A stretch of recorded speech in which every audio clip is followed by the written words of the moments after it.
Hello techies, this is Tech House. If you have ever clicked this video, you are probably one of the user of the Redmi device or maybe thinking of buying Redmi Note 10 Pro. The specs on this device are so good that it is miles ahead from similar device in this price range like 108 megapixel camera, 120 Hz of Full HD Super AMOLED display, its modern and trendy looks, it has the goodness of Snapdragon 732G. Anybody can fall in love with this device because of its looks and these kinds of specs. This phone performs really well in the first month, but you will not be satisfied later on after the 3 months of use.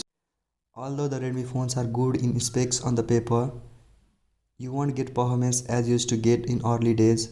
You'll feel some sorts of lagging, over drainage of battery and overheating after only 3 months of use. The big downside of the Redmi device are you won't get the ads-free software experience on this device. You have to face the bloatware.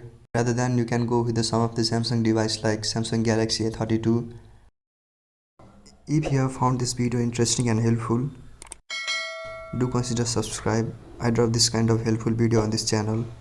Till then, stay safe, stay connected. I'll see you around. Peace.